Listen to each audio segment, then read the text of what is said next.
नमस्कार। टेक्नोलॉजी जितनी तेज़ी से आगे बढ़ रही है उतनी ही तेज़ी से साइबर अपराध के तरीके भी बदल रहे हैं। ऐसे में awareness is power, cyber security is first line of defence.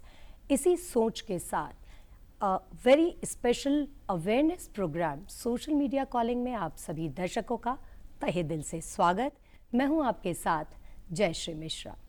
दरअसल टेक्नोलॉजी प्रो एरा में एक छोटी सी क्लिक, एक कॉल, एक ओटीपी, एक छोटी सी गलती कहीं ना कहीं आपको डिजिटल आइडेंटिफिकेशन में प्रॉब्लम क्रिएट कर सकती है और हम ऐसा बिल्कुल भी नहीं होने देंगे। डिजिटली आप सिक्योर रहें, इसके लिए अवेयरनेस आज हम आपके लिए लेकर आए हैं। बहुत सारी जानकारियां आपको साझा की जाएंगी और आज का जो प्रोग्राम है social media calling, cyber security first line of defence. हालांकि इसके पहले एपिसोड में भी हमने बात की थी भारत सरकार की ओर से संचार साथी ऐप किस तरह से इस्तेमाल किया जा रहा है लाखों लोगों के द्वारा और साइबर सिक्योर हो रहे हैं। और आज इसी को हम आगे बढ़ाएंगे, बात करेंगे cyber security first line of defence के बारे में। हमारे साथ इस कार्यक्रम में हमारे एक्सपर्ट भी मौजूद हैं। साइबर सिक्योरिटी किस तरह से की जाए, उनसे इस विषय पर बेहद महत्वपूर्ण जानकारियां आज साझा करेंगे। हम बात करेंगे सबसे पहले वेलकम हमारे एक्सपर्ट का, राधा चरण शाक्य जी, जो कि टेलीकॉम में काम कर रहे हैं, एडिशनल डायरेक्टर जनरल हैं टेलीकॉम हरियाणा में। साथ ही कई देशों में भारत सरकार की ओर से रिप्रेजेंट कर चुके हैं, कई पदों पर कार्यरत रहे हैं, यूनाइटेड नेशंस में भी आईटीयू में कार्यरत रहे हैं। साथ ही शेर व शायरी और कविताओं का भी शौक रखते हैं। Sir, it is our privilege to have you once again in our programme. सबसे पहले सर शुरुआत की जाए तो cyber security, what is the meaning of this? सामान्य तौर पर जब भी हम सिक्योरिटी की बात करते हैं तो हमारे मन में हमेशा अंतर्राष्ट्रीय बॉर्डर पर कुछ सैनिकों की उपस्थिति, लेकिन जब साइबर वर्ल्ड की बात करते हैं तो सीमाएं हैं ही नहीं।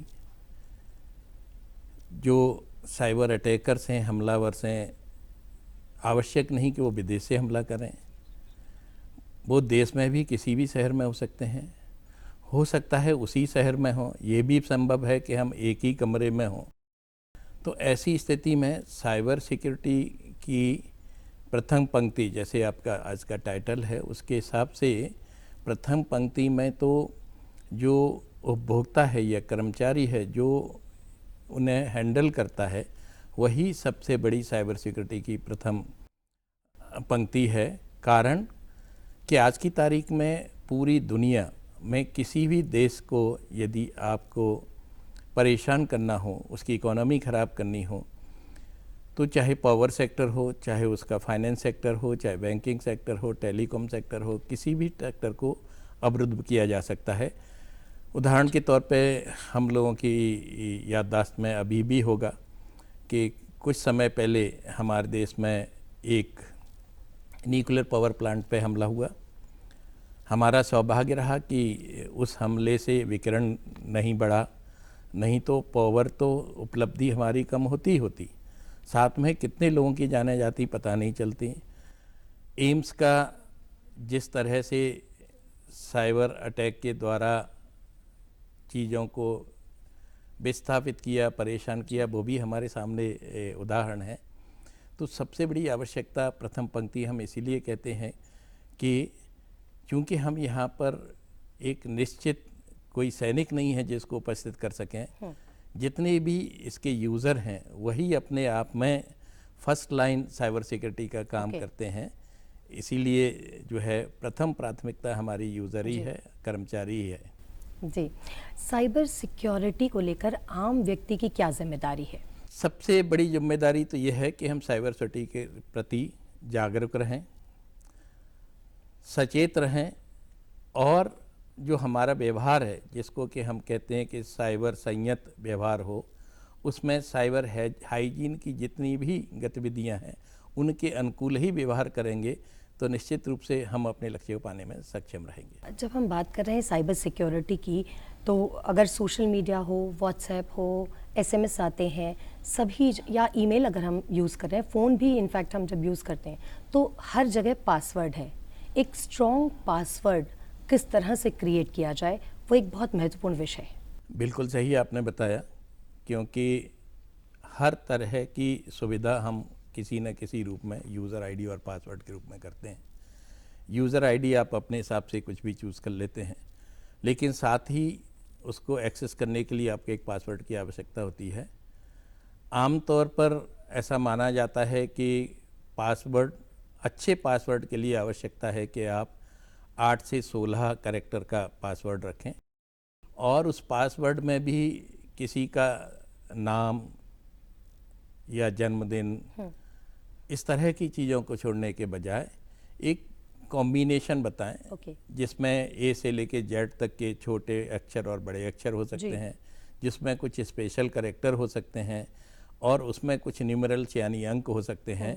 तो हमेशा एक कॉम्बिनेशन के रूप में ही बनाएं। जैसे आमतौर पर होता है कि 1 2 3 4 5 6, या फिर हम बर्थडे या फिर कार का जो नंबर है वो ले लेते हैं पासवर्ड, वो गलत है। निश्चित रूप से गलत है, क्योंकि कोई भी व्यक्ति सबसे पहले सामान्य तरह के जो नंबर स्कीम हैं उन्हीं को इस्तेमाल करते हैं। कारण क्या है कि जो डिफ़ॉल्ट सेटिंग्स आती हैं, यदि आप देखेंगे तो ज़्यादातर इक्विपमेंट्स की डिफ़ॉल्ट सेटिंग में 1 2 3 4 आता है।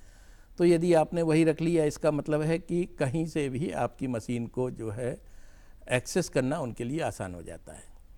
जन्मदिन की जैसे आपने बात की, आप कई जगह सोशल प्लेटफॉर्म पे अपना जन्मदिन छोड़ देते हैं, तो व्यक्ति के मन में आसान होता है कि मैं जयश्री जी का ही यदि अकाउंट देखना चाहता हूँ, मुझे पता है उनका जन्म क्या है, हो सकता है उन्होंने रखा हो, तो फंसने की संभावना बहुत अधिक होती है यदि आप इस तरह के किसी पासवर्ड का इस्तेमाल करते हैं। तो बर्थडे या 1 2 3 4 5 6 नॉर्मल जो हम रख देते हैं वो बिल्कुल भी सेफ़ नहीं है, और ये इस तरह के पासवर्ड्स आप बिल्कुल भी ना लगाएं अपने मोबाइल पर या किसी भी मेल पर, या किसी भी तरह की जो आप पासवर्ड यूज़ करें वो यूज़ ना करें। अब बात करते हैं MFA की, ये क्या चीज़ है? देखिए, MFA असल में एक एक्रोनिम है, multi factor authentication. Multi factor authentication को यदि हम साधारण भाषा में कहें तो यदि आप अपने घर से तुलना करें, एक अच्छे घर में होता है कि सबसे पहले हम एक सुंदर सा बाहर दरवाज़ा स्टील का बनवाएं और उसमें एक बड़ा सा ताला लगाएं। ये वास्तविक रूप में है, कह सकते हैं कि यूज़र आईडी और पासवर्ड जी। लेकिन उसके बाद भी यदि कोई चोर वहाँ तक पहुँच जाए और उसको तोड़ भी दे, तो भी हम अपने घर में ऐसा नहीं है कि कीमती सामान को कहीं खुला छोड़ देते हैं, बल्कि हम किसी अलमीरा में फिर चाबी के साथ अंदर रखते हैं, और हो सकता है उसके अंदर फिर एक सिक्योरिटी जोन और हो, और उसके अंदर आप लॉकर के अंदर रखें। तो मल्टी फैक्टर ऑथेंटिकेशन ऐसा ही है कि किसी भी वेबसाइट को एक्सेस करने के लिए, बैंक को एक्सेस करने के लिए आप हमेशा एक से अधिक साधनों का इस्तेमाल करें जी। मल्टी मतलब आपको एक से अधिक रखना है। तो यूज़र आईडी के साथ साथ आप अपना बायोमेट्रिक कॉम्बिनेशन ले सकते हैं, आप मोबाइल फ़ोन के साथ OTP का कॉम्बिनेशन ले सकते हैं, आप किसी पिक्चर का कॉम्बिनेशन ले सकते हैं। एक वीडियो बाइट लेते हैं और जानते हैं कि आखिर इनसे क्या गलती हुई कि इनके साथ साइबर फ्रॉड हुआ है। साइबर सिक्योरिटी बहुत ज़रूरी है आजकल, क्योंकि हमारे साथ खुद के साथ भी क्रेडिट कार्ड का स्कैम हो रखा है। मेरा खुद का SBI का क्रेडिट कार्ड था, और उस पर घर पे बैठे ही पता नहीं OTP आया क्या आया, और किसी और ने उसकी ट्रांजैक्शन कर दी 40,000 की। इसकी सुनवाई होनी चाहिए। क्रेडिट कार्ड का जब भी आप इस्तेमाल करते हैं तो परचेज करते समय वो आपसे क्रेडिट कार्ड का नंबर मांगता है, वो आपका वैलिडिटी डेट मांगता है, CVV लिखा होता है वो पीछे मांगता है। लेकिन ये तीनों ऐसी ही चीज़ें हैं जो कार्ड में लिखी हुई हैं, तो यदि आपका कार्ड किसी और के हाथ में जाए तो इस्तेमाल कर सकता है। लेकिन ये सब के सब फर्स्ट फैक्टर ऑथेंटिकेशन का हिस्सा हैं। अब आपने जैसे अभी बात की थी मल्टी फैक्टर ऑथेंटिकेशन के लिए, तो भारत सरकार ने या RBI की गाइडलाइंस हैं उसमें कहा है कि किसी भी ट्रांजैक्शन के लिए आपको OTP चाहिए। अब होता क्या है कि OTP जैसे ही आपके पास आया किसी भी ट्रांजैक्शन के बाद, हम गलती से, कोई हमारा मित्र मांगता है कि ज़रा OTP बताना, हम स्वभावतः जल्दीबाजी में उसको बता देते हैं जी। तो वास्तविकता में जो हमारे मित्र हैं जिनके साथ ये धोखाधड़ी हुई, उनकी जानकारी का अभाव ही इसका कारण है ओके। कि ये इस तरह की दुर्घटना घटी।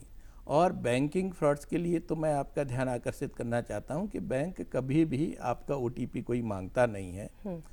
दूसरी बात, आपको यदि पैसा कोई भेज रहा है तो भेजने के लिए रिसीवर को ओटीपी की आवश्यकता नहीं होती, भेजने वाले को ओटीपी की आवश्यकता होती है। तो संक्षिप्त में यही कह सकते हैं कि आपको जानकारी रखना है और अपना ओटीपी कभी भी शेयर नहीं करें, क्योंकि आपकी सुरक्षा की आखिरी परत होती है जो बचाती है। सर, ऐसा भी हो सकता है कि क्रेडिट कार्ड किसी के हाथ में नहीं गया, नंबर भी किसी को नहीं पता, लेकिन बावजूद इसके वो हैक हो गया और किसी ने उसमें से पैसे निकाले या ट्रांजैक्शन किया। देखिए, टेक्निकली तौर पर ये संभव है कि जो क्रेडिट कार्ड है आपका कहीं पर क्लोन हो गया हो। हम कई जगह पॉइंट ऑफ सेल पे अपना कार्ड देते हैं और वहाँ पर हो सकता है कोई हैकर की मशीन लगी हो और अनजाने में आपके कार्ड की जो डिटेल्स हैं वो सब उसके पास पहुँच जाए। तो ये क्लोन किस तरह से और कहाँ हो सकता है? सबसे अधिक संभावना होती है जहाँ पर आप कार्ड के माध्यम से लेन देन कर रहे हैं। तो ऐसे किसी अपरिचित जगह पे लेन देन नहीं करें जिसको आप विश्वास नहीं करते। ओके। कई बार बहुत छोटी जगह होती हैं। और दूसरी बात, जैसे ही आपने ट्रांजैक्शन किया है उसके तुरंत बाद इस बात का ध्यान रखें कि मेरी प्री सेटिंग से ज़्यादा अमाउंट तो नहीं गया है। पासवर्ड्स हमेशा बदलते रहें, ओटीपी बदलते रहें, तो इस तरह के फ्रॉड से बचा जा सकता है। ओके। अब हम बात करते हैं फिशिंग की। ये एक ऐसा वर्ड है, फिशिंग क्या चीज़ और कैसे पहचानें? बिल्कुल सही बताया आपने कि फिशिंग हमारे देश में जितने भी साइबर फ्रॉड्स होते हैं उसमें से लगभग 70% का योगदान फिशिंग से ही होता है। और जैसा इसके नाम में लिखा है फिशिंग, हालांकि अंग्रेजी में स्पेलिंग जो लिखते हैं उससे पृथक है जी। फिशिंग जैसे हमारे यहाँ कॉन्सेप्ट है कि यदि हमको मछली भी पकड़ना हो तो छोटा सा उसका टुकड़ा डाल दें और उसको खींचें। फिशिंग लगभग वैसी ही है। किसी भी व्यक्ति को अपनी तरफ आकर्षित करने का माध्यम है, अपने जाल में फंसाने का एक सबसे अच्छा ठगी का तरीका है। जिससे कि लोग आसानी से फंस जाते हैं। और फंसते कैसे हैं? सबसे पहले लालच में आपके पास मैसेज आता है आपकी लॉटरी निकलने वाली है, आपका जो है इनकम टैक्स आपने ज़्यादा भरा ही नहीं है फिर भी इनकम टैक्स से रिटर्न आने वाला है। जब आपको ऐसा लगता है कि हमको एक अतिरिक्त आय होने वाली है तो मन में कहीं लालच आता है, आसानी से आदमी फिशिंग के रूप में फंस जाता है। और दूसरा क्या है, जो व्यवहार होता है सामने वाले का, फिशिंग करते समय वो इस तरह का व्यवहार करता है कि नहीं नहीं नहीं आज ही सारी दुनिया रुक जाएगी, आपका बैंक अकाउंट बंद होने वाला है, आपका फोन बंद होने वाला है, आप 10 मिनट में ही कर दो, 2 मिनट में ही कर दो।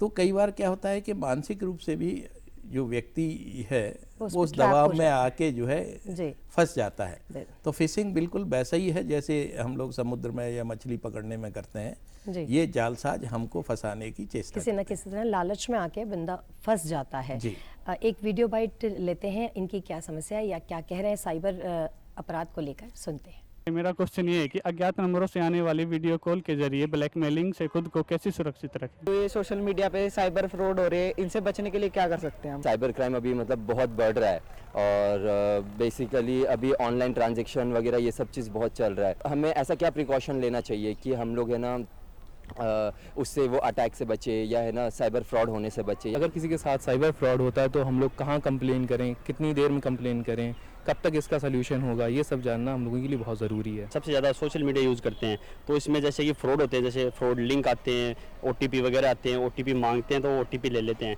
तो उसके बाद फ्रॉड होता है। तो उसके अपन उससे ओवरकम कैसे करें? जैसे ये ओटीपी है तो उन चीज़ से अपने को कैसे पता लगे कि ये फ्रॉड है या ये फ्रॉड नहीं है? तो इन चीज़ के बारे में सर प्लीज़ आप बताओ कि इनसे ओवरकम कैसे करें। मेरा क्वेश्चन साइबर सिक्योरिटी के बारे में, जैसे आजकल फ्रॉड हो रहे हैं, ऑनलाइन मैसेज आ जाते हैं, उस पर लिंक भेज देते हैं, क्लिक हो जाता है, या फिर वो कॉल आती है जैसे कहते हैं कि आप ओटीपी शेयर कर दीजिए, मैंने अपने पैसे भेजे, आप पैसे भेज दीजिए। तो इस टाइप के फ्रॉड से कैसे बचा जाए, इसके बारे में मैं थोड़ा जानना चाहता हूँ, और लिंक वगैरह से कैसे बचें। तो हम बात कर रहे थे फिशिंग की ही, और ज़्यादातर जो सवाल आए हैं वो फिशिंग से रिलेटेड ही हैं, फ्रॉड से कैसे बचा जाए। इसके बाद जानकारी लोग ये चाहते हैं कि हम बचें कैसे, अगर हो जाए तो क्या करें? तो हम एक के बाद एक स्टेप बाय स्टेप क्वेश्चंस को लेते हैं। सबसे पहले साइबर फ्रॉड से किस तरह से बचा जाए, किस तरह से हो ही ना हमारे साथ साइबर फ्रॉड? इसके लिए पहली आवश्यकता है कि जो हमारा व्यवहार है साइबर वर्ल्ड में वो बिल्कुल संयमित हो।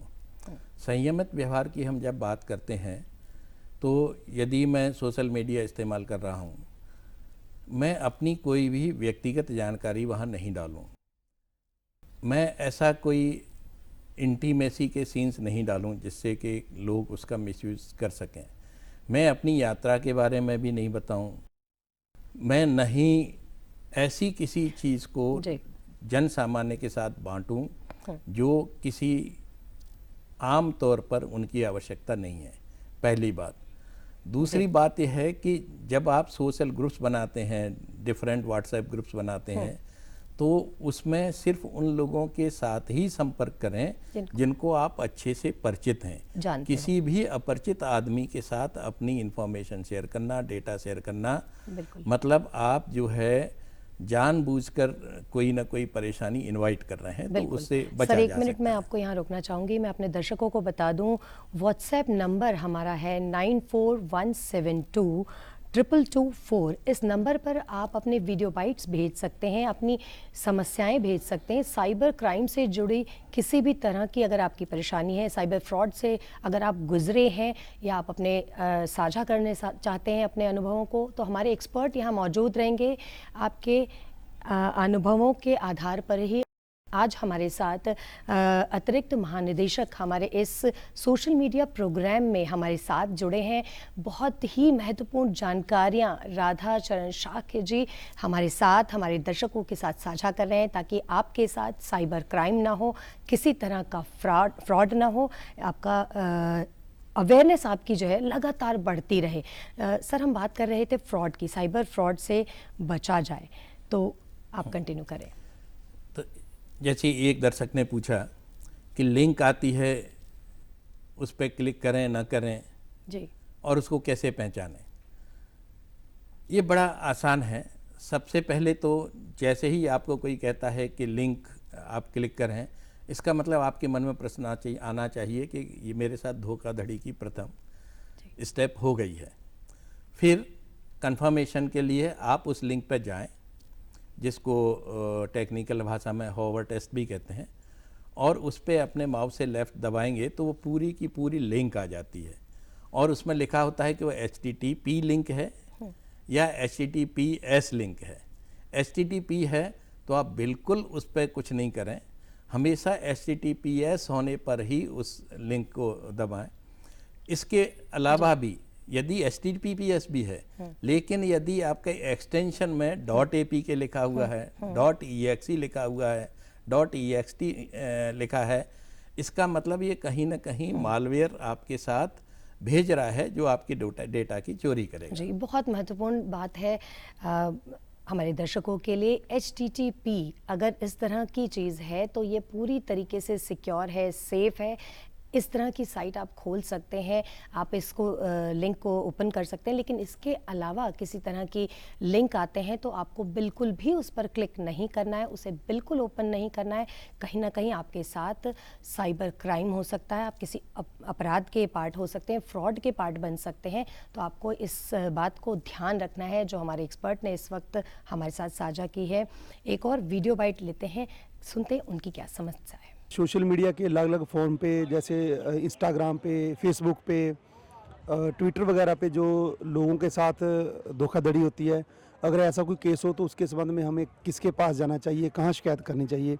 चर्चा कर रहे थे पहले भी कि पहले तो फ्रॉड से बचा कैसे जाए, और उसके बाद अब बात करेंगे जो सोशल मीडिया पे है, फेसबुक, इंस्टा, तमाम तरह की सोशल मीडिया साइट्स हैं, इस पर जो फ्रॉड हो रहे हैं, अगर अपराध हो गया, फ्रॉड हो गया, तो कहाँ जाएं?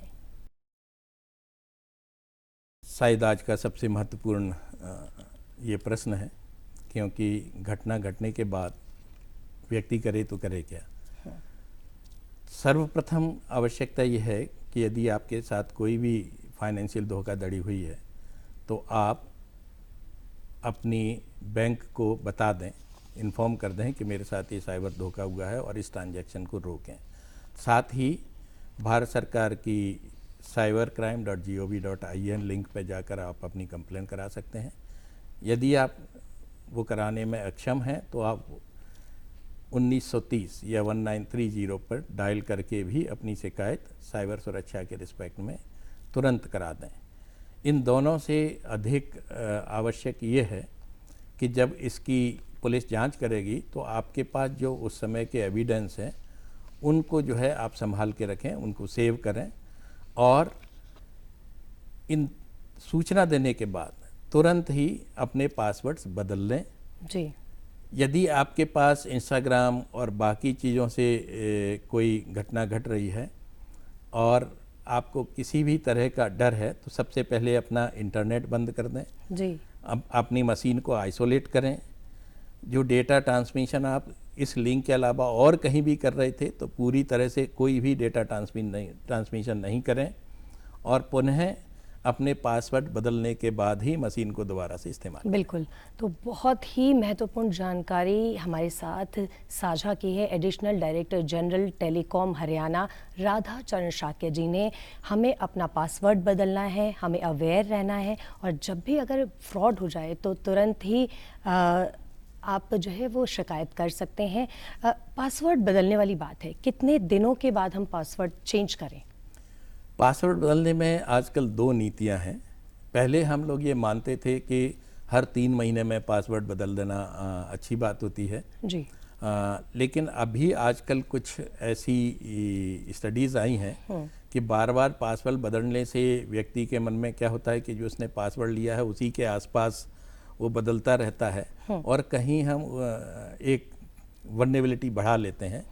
तो आज की तारीख में जब तक आपके मन में कोई संलिप्तता नहीं नज़र आए, पासवर्ड बदलने की आवश्यकता नहीं है। ओके। एक बहुत महत्वपूर्ण बात है, जब हम फिशिंग की बात कर रहे हैं, जब हम साइबर फ्रॉड की बात कर रहे हैं तो एक जॉब फ्रॉड और सेक्सटॉर्शन, न्यूडिटी, इसके रिलेटेड जो शिकायतें हैं वो लगातार बढ़ रही हैं। चूँकि आज का युवा है, कई सारे अनएम्प्लॉयड भी हैं, तो वो बहुत जल्दी फंस जाते हैं जॉब फ्रॉड में कि आप इस लिंक पे क्लिक करो, 5,000 दो, 10,000 दो और आपको तुरंत जॉब मिलेगी। एक और सेक्सटॉर्शन से कैसे बचा जाए, न्यूडिटी से कैसे बचा जाए? ये आज के युवाओं की सबसे बड़ी समस्या है कि व्यक्ति घर पर बैठकर चाहता है कि ऑनलाइन माध्यम से कहीं मुझे जॉब मिल जाए। पहली दृष्टि ये है कि जब भी कोई नौकरी ऑफ़र कर रहा है, आप ये देख लें कि जिस लिंक से आपके पास ये जानकारी आई है वो HTTPS है कि नहीं। दूसरा, उस लिंक को आप हवा टेस्ट की तरह जब क्लिक करेंगे तो ऐसा तो नहीं कि उसमें google.com में $00 के बजाय 00 है, या जैसे कई बार सरकारी जो लिंक्स हैं उसमें gov.in के बजाय G0v.in कर देते हैं या GOU.in कर देते हैं। तो आपने ये देखना है कि जो उसकी लिंक है वो सही में वास्तविक है। जब तक वास्तविकता इस्टेब्लिश नहीं हो जाए तब तक आपको किसी भी प्रलोभन में फंसना नहीं है जॉब के माध्यम से। दूसरा और है कि जो भी व्यक्ति आपको जॉब अपॉर्चुनिटी दे रहा है वो आपसे पैसा लेगा क्यों। तो जब भी कोई व्यक्ति आपको जॉब ऑफ़र करने के लिए पैसा मांग रहा है, इसका मतलब कहीं ना कहीं उसके मन में खोट है और इसको समझने के लिए आप उसके टेक्स्ट की भाषा समझ सकते हैं जी। जो बहुत अच्छी नौकरी की पोर्टल्स हैं जो देती हैं, उनकी भाषा समृद्ध होती है जी। उसमें एक लय होती है, उसमें स्पेलिंग मिस्टेक्स नहीं मिलेंगी, शहर और उसके तालमेल में होगा।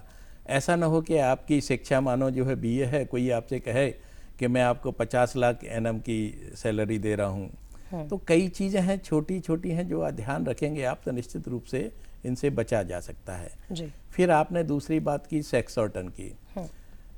असल में होता क्या है कि ये किसी भी मनुष्य के जीवन की एक परिवर्तन काल होता है, खासकर जिसको हम लोग टीनेज कहते हैं। तो बच्चों में जब फिजियोलॉजिकल चेंजेस आते हैं, उनके शारीरिक परिवर्तन जो होते हैं, उस समय उनकी आवश्यकता होती है कि वो किसी से बात करें। यदि उनकी माँ, उनकी बहन बच्चों के प्रश्न को ठीक से जवाब दे देते हैं तो वहाँ पर बच्चों को शांति मिलने की संभावना अधिक होती है। लेकिन कई बार हमारे यहाँ टैबू के कारण बच्चे अपने माँ बाप से ही बात नहीं कर पाते। तो इस टैबू को तोड़ने की ज़रूरत है। तोड़ने की आवश्यकता है कि जो भ्रांतियां हैं बच्चों के मन में, जो उसके उम्र के साथ जो परिवर्तन आता है, ये जीवन की वास्तविकता है। उस वास्तविकता को यदि बच्चे को सही ढंग से पढ़ाया जाए, बताया जाए, तो वो इस तरह से फंसने की कम होती है। दूसरा क्या होता है, आपने कहा न्यूडिटी की बात क्या होती है, कई बार अनजाने में फंस जाते हैं। टीन एज में क्या होता है, बच्चों को नहीं पता होता न्यूडिटी होती क्या है, उसके क्या लाभ नुकसान फ़ायदे हैं। और जो साइबर ठग हैं, जो ये बदमाश हैं, वो क्या करते हैं कि हमेशा अपोजिट जेंडर प्ले करते हैं। ओके। यदि कोई लड़का है तो सामने से वो ऐसा दिखाते हैं जैसे लड़की आपसे कांटेक्ट में है। कई बार तो एआई भी हो सकता है वो। बिल्कुल हो सकता है, क्योंकि Reality ज़्यादातर यही होता है कि वो सब के सब फेक होते हैं, डीप फेक होगा, एआई जनरेटेड फिगर हो सकता है। अब वो वहाँ से कोई पिक्चर भेज दे आपको, स्विमिंग सूट में मानो आपको पिक्चर कोई आ गई, फिर पूछेंगे अच्छा बताओ मैं कैसा दिख रही हूँ, तो न चाहते हुए बार बार भी प्रश्न करने से कई बार बच्चे के मन में इस तरह का आ जाता है कि अच्छा बता देते हैं, अच्छा लगते हैं। कई बार तो बड़े भी फंस जाते हैं। बड़े भी फंस जाते हैं। और उसमें क्या होता है, फिर वो कहते हैं अच्छा देखो मैंने तो अपने को स्विमिंग सूट में दिखा दिया, आप अपने बाइसेप दिखाओ, अच्छा टी शर्ट निकाल के दिखाओ। और इसी दौरान जो है वो आपके जो मशीन होती है उससे सारी वीडियोग्राफी अपने यहाँ रिकॉर्ड कर लेते हैं, फिर ब्लैकमेल करते हैं जी। और यही एक बड़ा कारण है जिससे जो है ये वहाँ भी फंसते हैं और बड़े लोग भी फंसते हैं। बिल्कुल, तो अवेयरनेस जो है वो बहुत ज़रूरी है, सबसे बड़ी आवश्यकता है। सर थोड़ा सा रैपिड फायर पे आ जाते हैं, कुछ ऐसे सवाल जो आम जनता के हैं, फटाफट उसके जवाब आपसे लेते हैं। सबसे पहले ओटीपी क्या है और क्या हम बैंक कर्मचारियों के साथ इसे शेयर कर सकते हैं? देखिए, ओटीपी का मतलब होता है वन टाइम पासवर्ड। इसका मतलब ये है कि सिर्फ एक बार इस्तेमाल करना है और ये आपकी सुरक्षा की अंतिम परत है। यदि आपने ये किसी के साथ शेयर कर ली तो आपके साथ धोखाधड़ी होगी ही। किसी भी बैंक कर्मचारी तो क्या, व्यक्तिगत किसी को भी जानते हैं तो भी ओटीपी आपको नहीं शेयर करना। मैंने एंटीवायरस अपलोड कर लिया, मोबाइल लैपटॉप सेफ है? एंटीवायरस अलोन से सेफ्टी की गारंटी नहीं होती। आपको जो है साइबर हाइजीन या हम लोग कहते हैं साइबर संयत व्यवहार की भी आवश्यकता होती है। तो जागरूक बने, सचेत बने। जी। HTTPS ये लिंक वाली जो वेबसाइट है सेफ है? हाँ, क्योंकि जो प्रोटोकॉल है ये सिक्योर प्रोटोकॉल है और उसमें पीयर टू पीयर जो ट्रांजैक्शन होता है वो बीच में कहीं पे भी कोई टेप नहीं कर सकता। ओके। आपका अकाउंट ब्लॉक हो गया है, अगर लिंक आया ऐसा तो उसे क्लिक करना चाहिए? बिल्कुल भी नहीं करना चाहिए, क्योंकि यदि आपने की तो निश्चित रूप से आपका अकाउंट खाली होने वाला है। पासवर्ड 1 2 3 4 ABCD बर्थ डेट, क्या ये सेफ है? बिल्कुल भी सेफ नहीं है। ये हम जो है अपने घर में वैसा ही है जैसे जानबूझ के ताला सिर्फ लटका दिया है और लगाया नहीं है। अननोन लिंक या लकी ड्रॉ, आपने 10,000 जीत लिए हैं, ऐसे लिंक क्लिक करने चाहिए?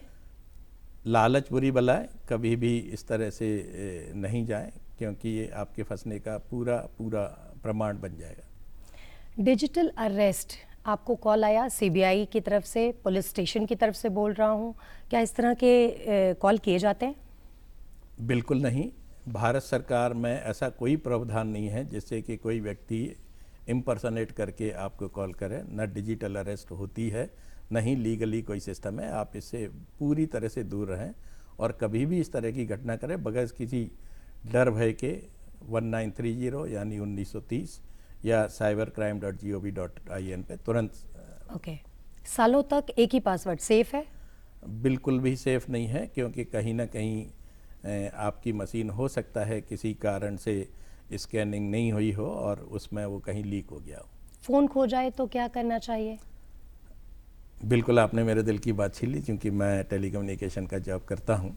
भारत सरकार ने एक सेंट्रल इक्विपमेंट आइडेंटिटी रजिस्टर बनाया है जिसमें आप अपनी रिपोर्ट कर सकते हैं। रिपोर्ट करने का माध्यम, जैसे हमने पिछली बार की बात की थी, संचार साथी ऐप से जा सकते हैं और जैसे ही आपने रिपोर्ट कराया आपका फ़ोन ब्लॉक हो जाएगा और ट्रेसेबिलिटी ऑटोमेटिकली स्टार्ट हो जाएगी। Last but not least question, बच्चों के फ़ोन में पेरेंटल कंट्रोल लगाना चाहिए? परम आवश्यक है, जिससे कि बच्चों को ऐसा कोई कंटेंट न मिले जो उनके भविष्य के लिए, उनकी वृद्धि के लिए, उनकी ज्ञान के लिए बाधा का कारण बने। जी, तो ये था हमारा रैपिड फायर राउंड और ये छोटे छोटे सवाल थे, लेकिन हमारे दर्शकों के लिए बेहद ज़रूरी था। और हमारे साथ इस प्रोग्राम में जुड़े थे additional director general telecom Haryana Radha चरण शाक्य जी, जिन्होंने बेहद महत्वपूर्ण जानकारियां हमारे साथ साझा की हैं ताकि आप सुरक्षित रह सकें, डिजिटली पूरी तरीके से सिक्योर रह सकें। और हमारे इस प्रोग्राम में आने के लिए आपका बहुत बहुत शुक्रिया सर। और इस प्रोग्राम को आप हमारे DD Punjabi, DD Haryana, DD Chandigarh पर देख सकते हैं। साथ ही हम सोशल मीडिया के सभी प्लेटफॉर्म्स पर उपलब्ध हैं, आप हमें फॉलो करें, हमारे प्रोग्राम्स को देखें। साथ ही HOP chandigarh@gmail.com इस पर आप अपने सुझाव भी दे सकते हैं। साथ ही अगर आप चाहते हैं किसी पर्टिकुलर टॉपिक पर डिस्कशन, तो हम उस टॉपिक को भी इस प्रोग्राम में शामिल करेंगे, आपके सुझाव को शामिल करेंगे। सोशल मीडिया कॉलिंग, ये अवेयरनेस प्रोग्राम जिस पे आज ख़ास तौर से हमने बात की है साइबर सिक्योरिटी के बारे में, और लगातार इस तरह के प्रोग्राम को हम आपके साथ लाते रहेंगे और अन्य महत्वपूर्ण मुद्दों पर चर्चा भी करते रहेंगे। आप जुड़े रहिए दूरदर्शन के साथ।